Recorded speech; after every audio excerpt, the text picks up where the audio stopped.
अस्सलाम वालेकुम स्टूडेंट्स। उम्मीद है खैरियत से होंगे। आज हम शुरू करते हैं हमारा जो इंग्लिश का कोर्स है उसका जो लास्ट यूनिट है द रिसर्च प्रॉब्लम। ओके, तो ये स्पेसिफिकली हम डिस्कस करेंगे इसकी रिसर्च प्रॉब्लम है क्या, फिर इसके लिए जो है ना कौन कौन से क्राइटेरिया होते हैं, कौन कौन से प्रॉब्लम आप सेलेक्ट कर सकते हो, फिर किस तरह जो है ना आप रिसर्च को कंडक्ट करेंगे, उसके लिए डेटा कॉम्बिनेशन वगैरह सब कुछ। तो वो हम शार्टली जो है ना इधर डिस्कस करेंगे। इसके साथ साथ जो हमारा कोर्स ग्रेड है तो वह भी कंप्लीट होने वाला है। लेकिन कौन कौन सी ऐसी टॉपिक्स है जो हमारे कोर्स ग्रेड में प्रेजेंट है और हमने कवर नहीं की है और वो पेपर के लिए जो है ना वो लाजमी है, तो वो भी हम at the end of this lecture सब कुछ डिस्कस करेंगे। ओके, तो चलते अपने लेक्चर की तरफ। लेकिन लेक्चर पे जाने से पहले आपसे रिक्वेस्ट है, अगर आप हमारे चैनल पे नहीं हो तो चैनल को ज़रूर सब्सक्राइब करें और इसको फ्रेंड्स के साथ ज़रूर शेयर करवाएं।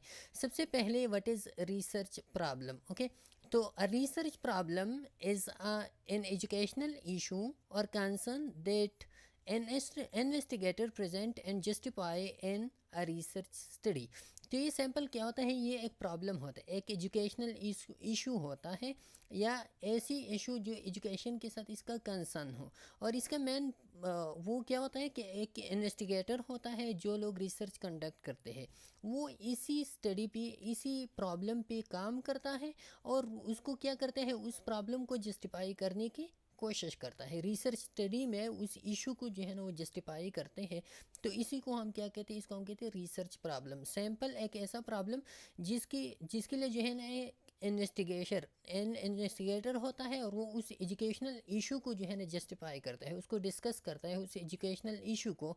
उसमें जो खामियां होती है, जो खूबियां होती है, किस तरह सॉल्व करना है, तो वो सब कुछ जो है ना वो उसके बारे में डिस्कस करते हैं, रिसर्च प्रॉब्लम। ओके, अच्छा, अब आपने जो है ना जब एक रिसर्च प्रॉब्लम आप उठाते हो तो उसके लिए सिलेक्शन क्राइटेरिया क्या होता है। आप जो है ना क्या क्या करो कि उस रिसर्च प्रॉब्लम के लिए जब एक प्रॉब्लम आप सेलेक्ट करते हो तो सबसे पहले जो क्राइटेरिया इसका होता है वो क्या होता है, इंटरेस्ट होता है कि मोस्ट इम्पॉर्टेंट इशू हो ये चीज़ ऐसा नहीं हो कि आपने जो है ना किधर से भी जो है ना कोई भी चीज़ उठा लिया और वो हो गया आपका रिसर्च प्रॉब्लम। आप उस पर जो है ना रिसर्च करेंगे, काल साल 1-2 साल जो है ना आप उस पर ज़ाया करोगे।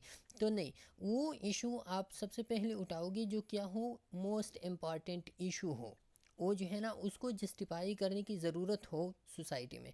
दूसरा सिग्निफिकेंस। अब ये मोस्ट इम्पॉर्टेंट इशू की कौन कौन सी जो है ना ऐसी चीज़ें हैं जो एक इशू को मोस्ट इम्पॉर्टेंट बनाती है। तो कौन कौन सी सिग्निफिकेंस आपकी इशू की होनी चाहिए। सबसे पहले उसका थ्योरेटिकल सिग्निफिकेंस हो, क्या हो, जो इशू आप उठाना चाहते हो तो थ्योरेटिकली जो है ना वो सिग्निफिकेंट हो। थ्योरेटिकली का मतलब ये है कि वो आप जो इशू डिस्कस करते हो तो उसी इशू की वजह से आपका जो रिलेटेड फील्ड है उसमें क्या आ जाए, उसमें नॉलेज आ जाए, उसमें जो है ना नॉलेज में इजाफा आ जाए, या साथ साथ में जो है ना आप डिफरेंट फील्ड्स को इसी के थ्रू आप कनेक्ट करें, डिफरेंट इश्यूज़ को जो है ना इसी के थ्रू वो डिस्कस करें। इसकी मतलब है कि डिफरेंट स्टडी जो है ना आप इसी के थ्रू वो करवा सके। ओके, तो थ्योरेटिकली जो है ना इसके इम्पॉर्टेंस हो। दूसरा जो है ना प्रैक्टिकल इसके इम्पॉर्टेंस हो। प्रैक्टिकल का मतलब ये है कि ये जो इशू आप उठाते हो तो इशू ऐसा नहीं हो कि सिर्फ किताबों में वो पढ़ी जाए और बस ख़त्म। उसका रियल वर्ल्ड में उसका सल्यूशन मौजूद हो। रियल वर्ल्ड में क्या हो, रियल वर्ल्ड में जो है ना उसकी ज़रूरत हो और वो क्या करे, वो लोगों की क्वालिटी ऑफ लाइफ को जो है ना वो क्या करे, इम्प्रूव करे। तो ऐसी इशू को आप उठाओगे जो प्रैक्टिकली इम्पॉर्टेंट हो। ओके, तीसरा इसका टाइमलाइंस है। टाइमलाइंस का मतलब ये है कि आप जो है ना चेक करेंगे, फिजिबिलिटी को इसकी चेक करेंगे कि आया जो अवेलेबल रिसोर्सेज हमारे पास है और जो टाइम हमारे पास है तो इसी में मैं ये चीज़ कंडक्ट कर सकता हूँ या नहीं, या जो अवेलेबल रिसोर्सेज के लिए ये चीज़ इम्पॉर्टेंट है या नहीं है, या जो अवेलेबल टाइम है उस टाइम में जो है ना मैं कंडक्ट कर सकता हूँ या नहीं। तो इसमें जो है ना आप क्या करोगे कि इसमें आप टाइम लाइन जो है ना फिक्स करोगे। ओके, और चौथा जो है ना एक्सटर्नल रिव्यू। लोग इस प्रॉब्लम के बारे में क्या सोचते हैं, लोगों की रिव्यू आप लेंगे कि लोग जो है ना, लोगों को ये प्रॉब्लम इस प्रॉब्लम इंटरेस्ट है या नहीं है, या सोसाइटी में इसको सॉल्व करने की ज़रूरत है या नहीं है। तो उसी के बेस पे जो है ना आप एक प्रॉब्लम को सेलेक्ट करेंगे। ओके, फिर क्या होता है, फिर सिलेक्शन की क्राइटेरिया में फिर आता है मैनेजेबिलिटी। अब ये जो रिसर्च कौन करता है वो बंदा इसको मैनेज किस तरह करेगा, तो उस बंदे के साथ जो है ना एक्सपर्टीज़ होना चाहिए कि वो बंदा वो क्या हो, वो एक्सपर्ट हो और वो जो है ना वो कर सकता हो, रिसर्च को कंडक्ट कर सकता हो, उसकी जो डिफरेंट आस्पेक्ट्स है उस आस्पेक्ट के बारे में उसके पास नॉलेज हो, तो तभी जो है ना वो रिसर्च की तरफ चलेगा। दूसरा, वो टाइम दे सकते हो। जो रिसर्च करते हैं तो रिसर्च में बहुत ज़्यादा टाइम लगता है। उसकी वहाँ पे जो है ना डिफरेंट टाइप्स ऑफ डेटास को कलेक्शन करने होते हैं, डिफरेंट सोसाइटीज़ की तरफ जाना होता है। आपने जो है ना एक एक चीज़ के पीछे जो है ना उसकी बेस तक आपने जाना होता है, तो उसके लिए टाइम दरकार होता है। और तीसरा, रिसोर्सेज आपके पास हो। जो रिसर्च आप कंडक्ट करते हो तो उस पर जो है ना पैसे भी लगेगा, उस पर जो है ना और भी डिफरेंट टाइप्स ऑफ रिसोर्सेज उसके लिए चाहिए होते हैं। ओके। और प्री प्राम पर्सनल बाइसेस, ये लाजमी बात है कि आप जो रिसर्च करते हो तो उसमें आप अपना राय जो है ना वो इंक्लूड नहीं करेंगे। वो पर्सनल बाइसेस से जो है ना क्या हो, वो प्री हो। आप उसको बेस आप किस चीज़ पे करोगे, जो प्रीवियस रिसर्चेज उसके बारे में हुई है उस प्रॉब्लम के बारे में, तो उसका आप हवाला दोगे। और फिर जो आपने जिस चीज़ को इन्वेंट किया एट द एंड, और उन रिसर्च की जो खुलासा है उस खुलासा की बेस पे आपने जो न्यू इस प्रॉब्लम को जो सोल्यूशन आपने निकाला तो वो आप देंगे। उसमें आप पर्सनल बाइसेस नहीं करेंगे। ओके। अच्छा, फिर जो है ना जो प्रॉब्लम आप सेलेक्ट करते हो, प्रॉब्लम तो आपने सेलेक्ट कर दिया। अब रिसर्च में आप प्रॉब्लम को जो है ना किस तरह मेंशन करोगे कि मेरा प्रॉब्लम क्या है, मैं किस पर्पज़ के लिए जो है ना प्रॉब्लम करता हूँ। तो उसमें पहली जब आप प्रॉब्लम स्टेटमेंट करोगे तो the problem of the study was to, तो सिंपल इसमें जो है ना आप स्टडी को प्रॉब्लम को डिफाइन करेंगे। प्रॉब्लम स्टेटमेंट में पहले में आप प्रॉब्लम को डिफाइन करें कि कौन सा प्रॉब्लम है। फिर this study was concern with, तो कौन सी चीज़ के साथ इस स्टडी का ताल्लुक़ है। ये जो प्रॉब्लम मैंने उठाई है ये प्रॉब्लम कंसर्न किस चीज़ के साथ है। Okay. This study is design to, अब ये जो स्टडी मैं कर रहा हूँ, ये जो प्रॉब्लम मैंने उठाई है तो इसका डिज़ाइन किस तरह होगा। This study is design to, किस चीज़ को जो है ना किस चीज़ के लिए ये स्टडी मैंने शुरू की है, कौन सी प्रॉब्लम है और वो प्रॉब्लम किस मकसद के लिए मैंने उठाई है। The purpose of this investigation, और जो इन्वेस्टिगेशन आप करते हो तो उसका पर्पज़ क्या है। ओके। सैम्पल जो है ना आप इसमें खुलासा बयान करते हो कि इससे सोसाइटी को बेनिफिट्स होगा, ये आप बयान करते हो। या ये जो है ना ये हमारी एजुकेशन में जो है ना ये प्रॉब्लम को सॉल्व करना ज़रूरी है, तो ये पर्पज़ आप इसमें बयान करोगे। अच्छा, फिर why is the research problem important. अब रिसर्च प्रॉब्लम इम्पॉर्टेंट क्यों है, तो इसमें जो है ना establish importance of topic, topic का जो इम्पोर्टेंस है, क्यों ये इम्पोर्टेंस है, सोसाइटी को इसकी नीड है, एजुकेशनल साइड पे इसकी नीड है, यूनिवर्सिटी में जो है इस प्रॉब्लम की नीड है, या जो फॉर एग्जांपल आप नर्सेज वर्क फोर्स पे जो है ना वर्कलोड पे आप काम करते हो, तो क्यों आपने जो है ना इस टॉपिक को उठाया है। तो क्यों उठाया है, ताकि नर्सेज के बारे में लोग जान ले कि ये जो है ना वर्कलोड काम करते हैं, इस वर्कलोड को इनसे ख़त्म किया जाए, इसकी वजह से इसको इसकी साइकोलॉजिकल अफेक्ट्स इस पे हो सकते हैं। तो डिफरेंट टाइप्स फिर जो है ना उस टॉपिक की आप इंपॉर्टेंस बयान करोगे। क्रिएट्स रीडर इंटरेस्ट, और इसके साथ साथ जो है ना आप क्या उस प्रॉब्लम से जो है ना रीडर के इंटरेस्ट आप क्रिएट करोगे, ताकि रीडर जो है ना वो समझ सके कि प्रॉब्लम है क्या और इसको किस तरह सॉल्व किया जाता है। Focus is reader attention on how study will add to literature, तो इसमें जो है ना आप रीडर अटेंशन को भी फोकस करेंगे कि किस तरह जो है ना इस स्टडी को will add how study will add to literature, कि आप स्टडी को, ये जो स्टडी आपने कंडक्ट की तो लिटरेचर के साथ इसको आप किस तरह जो है ना लेके चल सकते हो। ओके। तो इसमें रीडर की जो अटेंशन होते हैं वो मस्ट होते हैं कि आप रीडर के अटेंशन को फोकस करें। Where is the research problem located, अब जो प्रॉब्लम आपका है तो लोकेटेड, इसका मतलब कि the research problem is usually located in the first paragraph. जो रिसर्च प्रॉब्लम आपने बयान किया तो रिसर्च प्रॉब्लम लोकेटेड कहाँ है, मतलब ये कि आप जो रिसर्च आपने जो है ना सारा आर्टिकल लिख लिया, थीसिस आपने लिख ली, तो इसमें आपका जो प्रॉब्लम है वो प्रॉब्लम है क्या और किधर है। तो इधर आप देखिए, हमने बताया ना कि सबसे पहला आपका जो पैराग्राफ होता है ये वाला, तो ये आपका पहला पैराग्राफ में आपका जो फर्स्ट सेंटेंस होता है वो आप अपनी प्रॉब्लम को डिफाइन करते हो। ओके। तो फर्स्ट पैराग्राफ में होता है can and should the problem be research.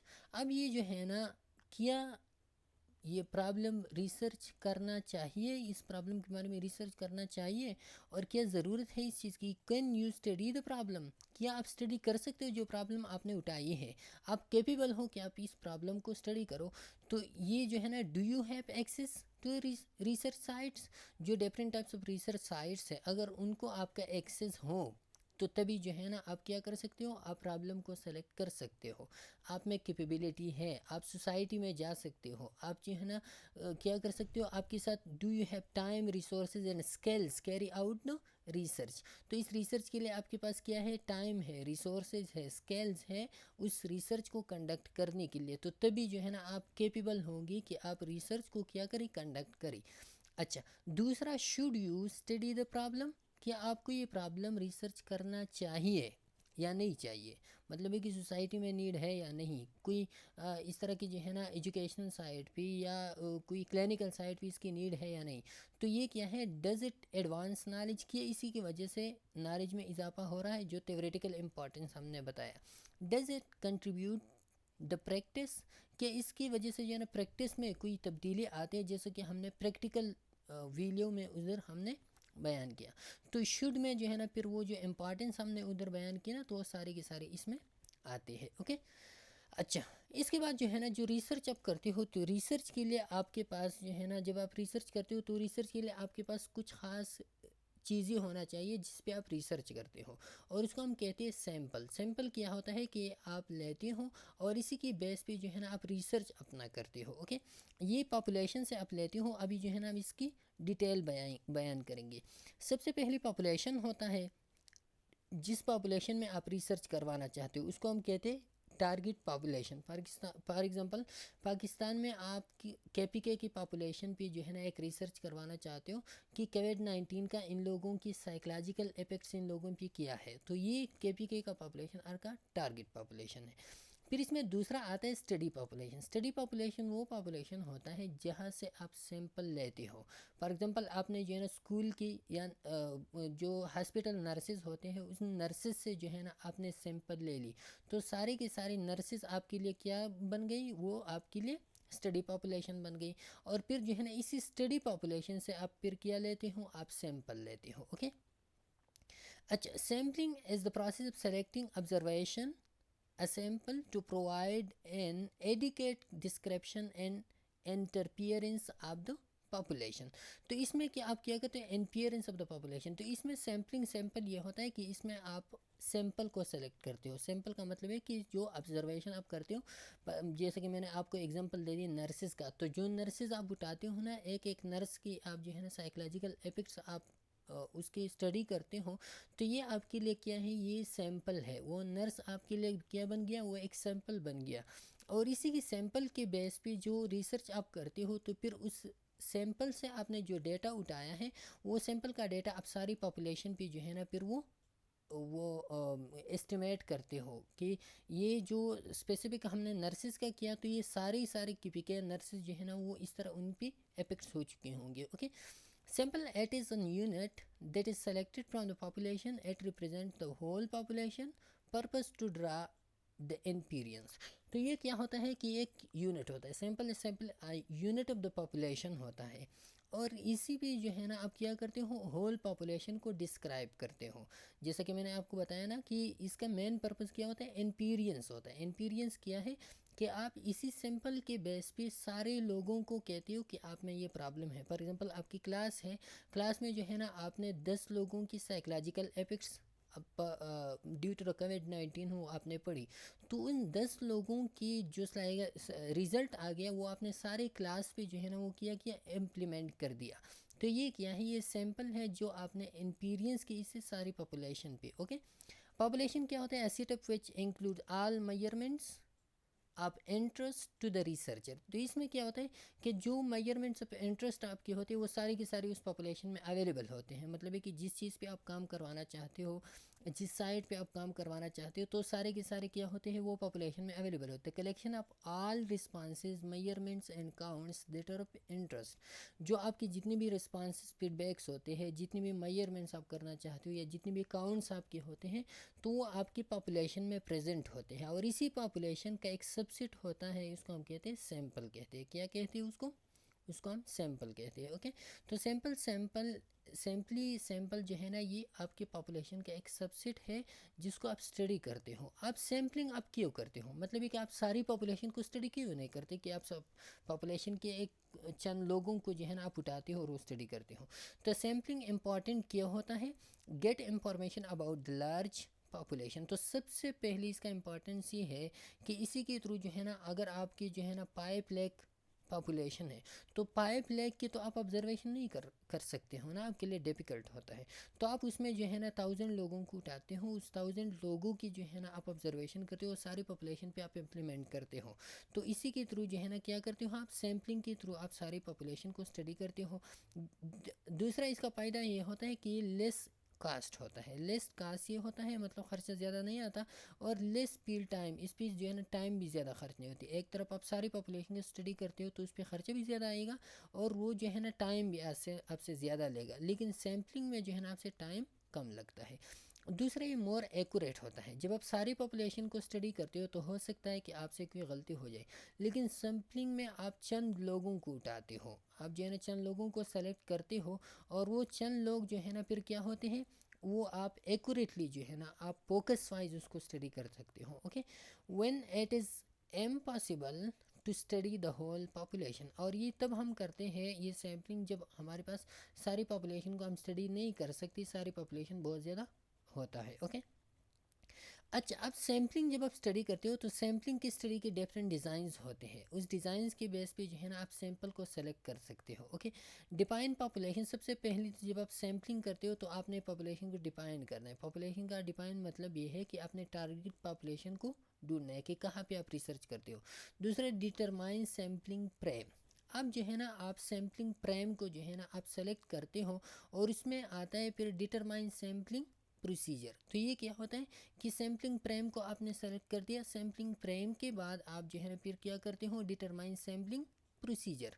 तो सैम्पलिंग प्रोसीजर में फिर जो है ना ये डिफरेंट टाइप्स ऑफ प्रोसीजर्स होते हैं, और इसी के थ्रू जो है ना आप सैंपल को ले सकते हो। ओके, अच्छा, सबसे पहले एक दो टाइप्स इसके हैं, एक है प्रोबेबिलिटी सैंपल, ये है प्रोबेबिलिटी सैम्पलिंग, और दूसरा है नॉन प्रोबेबिलिटी सैम्पलिंग। तो प्रोबेबिलिटी सैम्पलिंग में क्या आता है, इसमें आता है simple random sampling, stratified sampling, और क्लस्टर सैम्पलिंग, सिस्टमेटिक सैम्पलिंग, और मल्टी स्टेज सैम्पलिंग। इस तरह के नॉन प्रोबेबिलिटी में आता है convenient sampling, judgmental sampling, quota sampling, और स्नोबॉल सैम्पलिंग। ओके, तो इस प्रोसीजर में आप एक प्रोसीजर को जो है ना उठाते हो जो आपके लिए बेस्ट अप्रोक्सीमेट होता है, अप्रोप्रिएट होता है, आपके लिए सबसे बेस्ट होता है। आप जो है ना अपनी नीड्स के बेस पे इसमें जो है ना एक सेलेक्ट करते हो, और फिर जो है ना उसी आप सैम्पलिंग करते हो, उसी से जो है ना आप डेटा लेते हो और उस पर आप रिसर्च करते हो। अब ये जो टाइप्स हमने पढ़ी, इस टाइप्स के हम डिटेल पढ़ते हैं कि एक एक टाइप्स के क्या मतलब है। सबसे पहले जो है प्रोबेबिलिटी सैम्पलिंग है। प्रोबेबिलिटी सैम्पलिंग क्या होता है, सैंपल रैंडम सैम्पलिंग। इसमें आते हैं पहला वाला जो सैंपल रैंडम प्रोबेबिलिटी के, सबसे पहले आप जान ली कि प्रोबेबिलिटी में हम सैम्पली रैंडमली सिलेक्शन करते हैं, और जो नॉन प्रोबेबिलिटी होते हैं तो उसमें हम रैंडमली नहीं करते, उसमें हम चंद ख़ास लोगों को जो है ना वो क्या करते हैं, चंद ख़ास लोगों को हम सेलेक्ट करते हैं। ओके, तो प्रोबेबिलिटी सैम्पलिंग में सैंपल रैंडम सैम्पलिंग ये फर्स्ट वाला है। All subsets of the frame are given in equal probability. तो इसमें क्या होता है, इसमें सारे के सारे प्रेम को जो है ना, जो आपका सैम्पलिंग प्रेम, जैसे कि हमने बताया ना, सैम्पलिंग प्रेम आपका वो जिसको हम स्टडी पॉपुलेशन कहते हैं। तो सैम्पलिंग प्रेम आपका वो स्टडी पॉपुलेशन होता है जिससे जहाँ से आप सैंपल्स लेते हो। ओके, तो इधर जो है ना क्या होता है कि all subsets of the frame are given in equal probability. इसमें जो आपका सारा स्टडी पॉपुलेशन होता है तो सारे को आप इक्वल प्रोबेबिलिटी देते हो, मतलब ये इक्वल चांस देते हो। प्रोबेबिलिटी क्या होता है, सिंपल चांस होता है कि आप सब लोगों को जो आप फॉर एग्जांपल आप पिशावर में जो है ना एक अपने क्लास में जो है ना आप क्या करते हो, सैम्पलिंग करते हो। तो क्लास में आप रेंडमली जो है ना सारे लोगों को सेलेक्ट करते हो, आप किसी को जो है ना ये नहीं देखते कि ये जो है ना ये बड़ा है, ये छोटा है, ये जो है ना इसके रंग ऐसा है, ये जो है ना इसके क्लॉथिंग वगैरह ऐसा है, इसके टैलेंट ऐसा है। तो उसी की बेस पे आप नहीं करते, आप रेंडमली जो है ना लोगों को उठाते हो कि आप उठ जाओ, आप उठ जाओ। ये क्या होता है, रेंडम नंबर जनरेशन इसमें आप करते हो, रेंडमली आप लोगों को सेलेक्ट करते हो। दूसरा टाइप है वो है स्ट्रेटिफाइड रैंडम सैम्पलिंग। इसमें आप स्ट्रेटा बनाते हैं। स्ट्रेटा का मतलब क्या होता है? Population is divided into 2 or more groups called strata. तो इसमें जो है ना आप क्या करते हो, इसमें आप ग्रुप्स बनाते हो। ओके, अब ये जो ग्रुप्स आप बनाते हो ना, तो ये ग्रुप फॉर एग्जांपल आपने जो है ना एज के बेस पे ग्रुप बना दिया। फॉर एग्जांपल आपने जेंडर मेल फीमेल के बेस पे ग्रुप बना दिया। आपने ओल्ड यंग या वो होता है यंगर होता है, चाइल्डहुड होता है, उसके बेस पे आपने ग्रुप्स बना ली, डिफरेंट ग्रुप्स। और उसी ग्रुप से जो है ना फिर आप रेंडमली सिलेक्शन करते हो। फॉर एग्जांपल आपके पास ओल्ड एज ग्रुप्स हैं, तो ओल्ड एज ग्रुप से जो है ना आप सारे, फिर जो है ना आप ये नहीं देखते कि ये बूढ़ा है तो ये जो है ना थोड़ा सा कमज़ोर है, ये थोड़ा सा हट्टा कट्टा है तो इसको सेलेक्ट करें, नहीं। उससे भी जो ओल्ड एज होता है उससे आप क्या करते हो, उससे आप सारे के सारे रेंडमली सेलेक्ट करते हो। जो आपके पास मेल होता है, मेल से आप जो है ना रेंडमली सिलेक्शन करते हो। फीमेल ग्रुप होता है, फीमेल से आप रेंडमली सिलेक्शन करते हो। अब इसमें ये ग्रुपिंग हम क्यों करते हैं? तो सैम्पल स्ट्रेटिफाइड का ये मतलब होता है कि आप सोसाइटी में जहाँ पे आपका स्टडी पॉपुलेशन होता है, उस स्टडी में आप सारी ग्रुप्स को रिप्रेजेंटेशन दे दी। क्योंकि ऐसा ना हो कि आप रेंडमली सिलेक्शन करते हो और उस रेंडमली सिलेक्शन जैसा कि इसमें होता है, तो इसमें ये ख़तरा होता है कि इसमें जब आप रेंडमली सिलेक्शन करते हो तो हो सकता है कि आप सारे के सारे बाई चांस जो है ना एक ग्रुप के लोग जो है ना सेलेक्ट हो जाए और दूसरा ग्रुप जो है ना मुकम्मल महरूम रह जाए, तो फिर आपका सैम्पलिंग जो है ना वो ख़राब हो सकता है। तो स्ट्रेटिफाइड फिर जो है ना इसमें आप सारे ग्रुप्स को उठाते हो और फिर उस ग्रुप्स में जो है ना आप क्या करते हो, रैंडम सिलेक्शन करते हो। तीसरा है क्लस्टर सैम्पलिंग। इसमें आप क्लस्टर बनाते हैं। क्लस्टर सैंपल ये होता है कि the population is divided into सब ग्रुप्स। इधर हम ग्रुप बनाते थे, लेकिन group on the basis of characteristics बनाते थे कि ये जो है ना ये बूढ़ों का ग्रुप है, ये जो है ना नौजवानों का ग्रुप है, या ये मेल का ग्रुप है, ये फीमेल का ग्रुप है। लेकिन यहाँ पे क्लस्टर सैम्पलिंग में आप सबसेट्स बनाते हो। क्या बनाते हो? सब ग्रुप्स बनाते हो, और वो बग़ैर किसी करेक्टरिस्टिक्स के होते हैं, वो एग्जिस्टिंग यूनिट्स के बेस पे होते हैं। फॉर एग्जांपल आपने कहा कि ये स्कूल है, तो स्कूल में जो है ना ये क्लासेस मैं उठाता हूँ। ये जो है ना मैं केजी क्लास उठाता हूँ, साथ में जो है ना मैं पेप्ट क्लास उठाता हूँ, साथ में जो है ना मैं थर्ड क्लास उठाता हूँ, और इनसे मैं सैंपल लेती हूँ। तो ये जो ग्रुपिंग आपने की ना, एग्जिस्टिंग ग्रुपिंग बग़ैर किसी करेक्टरिस्टिक्स की, और आपने रेंडमली सेलेक्ट की। आपने ये नहीं कहा कि ये ग्रुप जो है ना ये मेरे लिए इजी है कि मैं इसका जो है ना डेटा कलेक्ट करूँ, ये जो है ना ये या ये ग्रुप जो है ना ये थोड़ा सा स्मार्ट है और इस ग्रुप से जो है ना, नहीं। आपने इन ग्रुप्स को रेंडमली सेलेक्ट करना है। यहाँ पे देखिए, यहाँ पे इसमें डिफरेंट सैंपल ये है कि स्ट्रेटिफाइड सैम्पलिंग में जो है ना आप करेक्टरिस्टिक की बेस पे ग्रुप बनाती थी, और उस ग्रुप से जो है ना फिर रेंडमली सिलेक्शन करती थी। इधर जो ग्रुप्स आप उठाते हो वो ग्रुप्स ऑलरेडी प्रेजेंट होते हैं, और वो ग्रुप्स आप रेंडमली सेलेक्ट करते हो। Okay, a simple random sample is taken from each cluster, और फिर उसी क्लस्टर से भी जो है ना आप रैंडम सैम्पलिंग करते हो। ओके, अब ये जो क्लस्टर सैम्पलिंग आप करते हो ना, तो ये सैंपल आप कन्वीनियंस के लिए करते हो, इजी आसानी से जो है ना स्टडी करने के लिए आप करते हो कि ये क्लास में उठाता हूँ, तो ये आपके लिए जो है ना फिर क्या हो जाएगा, ये इजी हो जाएगा। तो सिर्फ आप क्या करते हो, कन्वीनियंस के लिए आप करते हो कि आपका स्टडी इजी हो जाए, तो ये रैंडम सैम्पलिंग आप करते हो। लेकिन ये जो आप करते हो ये रिप्रेजेंटेशन के लिए आप करते हो। ओके, अच्छा, फिर systemic random sampling are order all units in the sample frame. तो इसमें आप क्या करते हैं कि इसमें जो सैम्पलिंग प्रेम होता है, उस सैम्पलिंग प्रेम में आप आर्डर देते हो। आपका जो स्टडी पॉपुलेशन होता है तो उसको आप आर्डर देते हो। कैसी?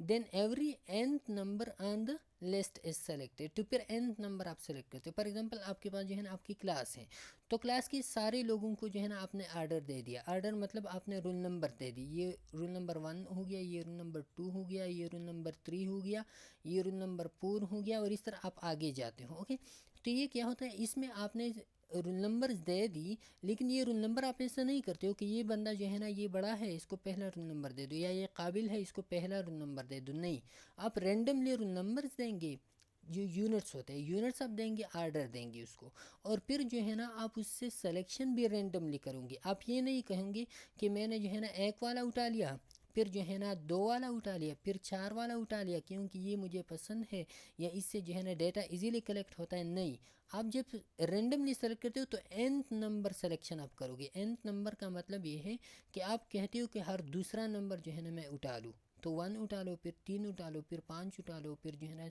7 उठा लो। तो n नंबर सैम्पलिंग आप करोगे ताकि आपका सिलेक्शन जो है ना रेंडमली हो जाए। ओके, अच्छा, n सैम्पलिंग जो है ना, इधर ये n रिप्रेजेंट करता है सैम्पलिंग इंटरवल। मतलब ये कि आपने जो है ना 3 उठा लिया फिर 5 उठा लिया, तो 3 और 5 के दरमियान जो गैप है ये सैम्पलिंग इंटरवल है। ओके, तो ये कौन से वाले में हो गया, ये सिस्टेमिक रैंडम सैम्पलिंग में। मल्टी स्टेज सैम्पलिंग, अब इसमें जो है ना आप डिफरेंट स्टेजेस पे आप सैम्पलिंग करते हो।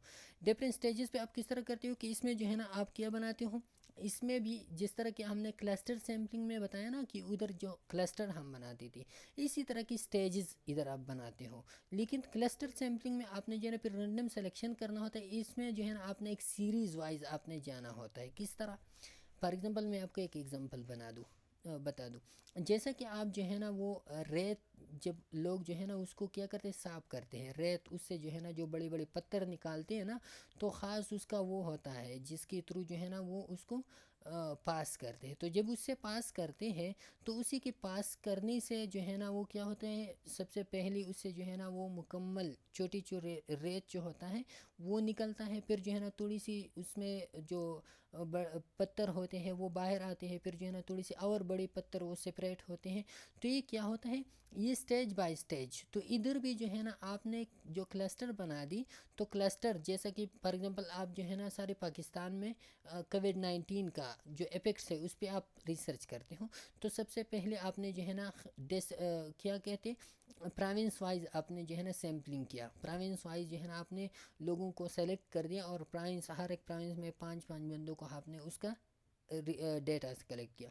फिर जो है ना आप चले गई एक एक प्रोविंस में, आप डिस्ट्रिक्ट वाइज चले गई और डिस्ट्रिक्ट वाइज जो है ना आपने 5-5 बंदों को सेलेक्ट कर दिया। फिर डिस्ट्रिक्ट से जो है ना आप तहसील वाइज आप चली गई। फिर जो है ना आप गाँव चले गई और गाँव में जो है ना आपने 5-5 बंदों को सेलेक्ट कर दिया। तो ये क्या है, ये मल्टी स्टेज सैम्पलिंग है कि स्टेज बाय स्टेज अपनी कन्वीनियंस के लिए कि आपने जो है ना सबसे पहले आपने उठा लिया, उससे आपको थोड़ा सा अंदाज़ा हो गया, फिर थोड़ी सी और नीचे लेवल पे गई, थोड़ा सा और अंदाज़ा हो गया, फिर और नीचे लेवल पे गई और से अंदाज़ा आपको हो गया। तो ये क्या होता है, ये जो है ना आप कन्वीनियंस के लिए करते हो। ओके, अच्छा, इसके बाद आता है नॉन प्रोबेबिलिटी। मतलब ये है कि इसमें आप चांस नहीं देते, इसमें जो है ना आप जजमेंटली आप अपनी बाइसिस पे या अपनी पसंद पे जो है ना आप सिलेक्शन करते हो। The probability of each case being selected from the total population is not known. अब ये होता है कि इसमें प्रोबेबिलिटी नोन नहीं होता। जो प्रोबेबिलिटी सैम्पलिंग होती है उसमें प्रोबेबिलिटी नोन होता है। प्रोबेबिलिटी का मतलब है कि आपने इनको जो है ना इतना चांस दे दिया, ये जो सैंपल आप उठाती हो इसको आपने इतना चांस दे दिया कि आपने जो है ना 10 लोगों में ये 2 लोग जो है ना आपने सेलेक्ट कर दी, 2 लोग जो है ना आपने उठा ली, रेंडमली आपने सेलेक्ट कर दी। तो इसमें प्रोबेबिलिटी नोन होता है। लेकिन नॉन प्रोबेबिलिटी में क्या होता है, नॉन प्रोबेबिलिटी में प्रोबेबिलिटी नोन नहीं होता। ओके, तो the probability of each case is being selected from the total population is not known. तो इसमें प्रोबेबिलिटी नोन नहीं होता। अच्छा, units of the sample are chosen on the basis of personal judgmental or convenience.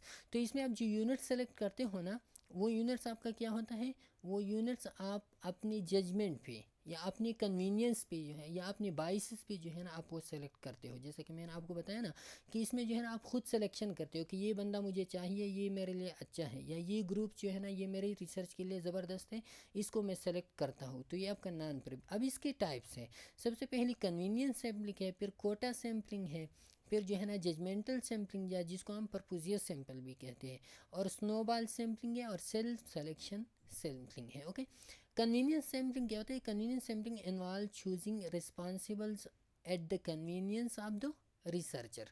तो इसमें जो है ना आप जो रिस्पॉन्डेंट सेलेक्ट करते हो, जो सैंपल आप लेते हो ना, तो वो अपनी आसान परस्ती के लिए, अपनी आसानी के लिए, अपनी रिसर्च को इजी बनाने के लिए जो है ना आप वो करते हो कि ये जो है ना ये बंदा मेरी रिसर्च को अच्छी तरह कंडक्ट कर सकता है, इससे मुझे डेटा अच्छा मिलता है, तो ये बंदा मेरे लिए अच्छा है। या ये बंदा जो है ना ये टाल है, तो ये टाल वाला, या जो प्लांट्स में फॉर एग्जांपल आप रिसर्च करते हो, तो प्लांट में आप कहते हो कि यार ये प्लांट जो है ना ये जल्दी ग्रो भी करता है, जल्दी इसकी सीड्स भी निकलते हैं, और इसको पानी की भी ज़्यादा ज़रूरत नहीं होती, तो ये मेरी रिसर्च के लिए जो है ना, तो ये आप कन्वीनियंस सैम्पलिंग करते हो। दूसरा होता है quota sampling. The population is first segmented and to mutually exclusive sub groups just as in stratified sampling.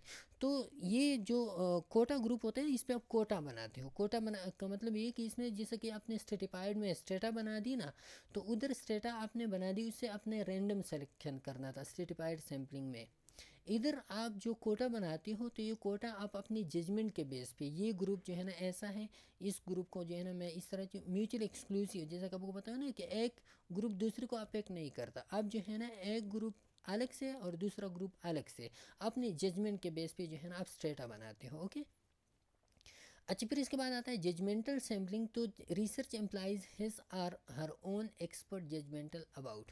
तो इसमें आप खालिस जो है ना कोई स्ट्रेटा वगैरह नहीं होता, इसमें जो है ना कोई कन्वीनियंस नहीं होता।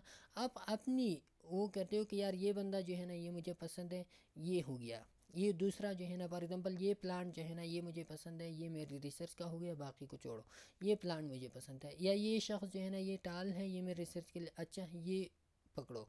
ये जो है ना ये दूसरा वाला थोड़ा सा जो है ना वो मोटा है, तो ये मेरे रिसर्च के लिए अच्छा है, तो ये छोड़ और ये पकड़ो। तो ये जो है ना ये बंदा जो है ना ये मुझे लगता है कि ये मेरी रिसर्च को जो है ना इससे डेटा अच्छा हासिल हो जाएगा। तो क्या है ये आप अपनी एक्सपर्टी अपनी जजमेंट के बेस पे करते हो। ओके, अच्छा, स्नोबॉल सैम्पलिंग में आप क्या करते हो, the research starts with a key person and introduce the next one to become a chain. इसमें आप जो है ना एक बंदा को सेलेक्ट करते हो, उस बंदे का आप डेटा लेते हो और तरह उस बंदे की तरह आप दूसरा फिर सेलेक्ट करते हो। ओके, फिर जो दूसरा होता है उसमें करेक्टरिस्टिक इसी की तरह होते हैं, तो ये दूसरे से आप डेटा लेते हो। फिर जो तीसरा आप सेलेक्ट करते हो, तो आप कोशिश करते हो कि उसमें करेक्टरिस्टिक इसी की तरह सेम हो, तो फिर वो तीसरा आप उसी की तरह सेलेक्ट करते हो। तो ये आपका क्या होता है, स्नोबॉल। आप जो है ना एक क्या बनाते हो, एक स्नोबॉल बनाते हो। फिर इससे जो है ना चौथा आप सेलेक्ट करते हो, पांचवा सेलेक्ट करते हो, और इस तरह की ये एक स्नो बनते हैं जिसकी करेक्टरिस्टिक एक दूसरे के साथ जो है ना सिमिलर हो, और आप इस तरह एक चेन बनाते हो। तो ये क्या होता है, ये स्नोबॉल सैम्पलिंग होता है। ओके, तो ये था हमारा रिसर्च प्रॉब्लम कि आपने रिसर्च प्रॉब्लम किस तरह सेलेक्ट करना है। अभी जब आपने सैम्पलिंग बना दिया, तो सैम्पलिंग का जैसे कि हमने कहा, सैम्पलिंग आपने सेलेक्ट कर दिया अपनी नीड के बेस पे कि आपकी रिसर्च के लिए कौन सा सैम्पल चाहिए। तो सैम्पल आपने सेलेक्ट किया अप्रोप्रिएट, फिर इसके पास जो है ना आपके पास आ गया एग्जैक्ट सैम्पलिंग आ गया, और इसके बाद जो है ना फिर आप डेटा कलेक्शन करते हो, उस जो आपका रिसर्च होता है उस पर आप काम करते हो, और उसी से जो है ना आप फिर सोल्यूशन निकालते हो। ओके, तो ये सैम्पल था हमारा रिसर्च प्रॉब्लम का। अच्छा, रिसर्च प्रॉब्लम के हवाले से जो है ना हमने डिटेल से डिस्कस कर दिया। अब इसके बाद जो है ना हम क्या करते हैं, इसके बाद जो बाकी हमारा कोर्स है, तो उस कोर्स के बारे में थोड़ा सा रिव्यू लेते हैं कि वो कोर्स जो है ना हमारा कौन कौन सा रहता है। तो हमने बाकी तकरीबन सारी ऑब्जेक्टिव जो है ना वो कवर की है, लेकिन इधर जो है ना ये वाला जो ऑर्गेनाइज कोहेरेंटली या कोहेरेंसी एंड राइटिंग, ये एक ऑब्जेक्टिव है। दूसरा, यूज़ अप्रोप्रिएट सेंटेंस स्ट्रक्चर और use words and phrases effectively, transitional words, ये जो है ना ये हमारे रहते हैं। और इनके स्लाइड जो है ना अभी वक्त की कमी की वजह से जो है ना मैं डिस्कस नहीं कर सकता। ये जो है ना फिर आप खुद देख ली, हो सकता है कि इससे पेपर में जो है ना वो आ जाए MCQ। ये है कोहेरेंस एंड राइटिंग वाला है, ये दूसरा है ट्रांजिशनल वर्ड्स वाला लेक्चर है। ओके, इसमें कोई डिफ़िकल्ट इतना वो नहीं है, हमने पहले से जो है ना ये चीज़ें डिस्कस की है। और ये है क्या है, द स्टोरी ऑफ पेन्नाहर, ये एक क्या है, स्टोरी है। तो इसको आपने डिस्कस करना है कि स्टोरी किसने लिखी है, कौन कौन से करेक्टर है, और क्या क्या किरदार है, थीम क्या है, और क्या क्या चीज़ें जो है ना इसमें इन्वॉल्व है, कौन कौन से करेक्टर है, करेक्टर का काम क्या है, फिर पर्पज़ क्या है, स्टोरी का एंड क्या है। तो ये सारे की सारी चीज़ें जो है ना आपने इससे फिर वो उठानी है। तो सैम्पल रीडिंग है इसका। तो ये है हमारा सारा का सारा कोर्स ग्रेड जो हमने किया कंप्लीट। उम्मीद है आपको जो है ना, और इसके साथ ये एक सेंटेंस स्ट्रक्चर वाला ये भी है, ये भी आप स्टडी कर लो। ओके, तो ये जो है ना ये सारे की सारी स्लाइड आपको मिल जाएंगी। हमारा जो इस वीडियो का डिस्क्रिप्शन है, उस डिस्क्रिप्शन में ये प्रेजेंट होगी। अब उधर जो है ना एक लिंक होगी, और उस लिंक से जो है ना आप डाउनलोड कर सकते हो। ओके, तो ये था हमारा कोर्स। उम्मीद है जो है आपको इंग्लिश का ये कोर्स पसंद समझ आ गया होगा। इंशाल्लाह फिर कभी मुलाकात होगी, तब तक के लिए इजाज़त दीजिए। अल्लाह हाफिज़।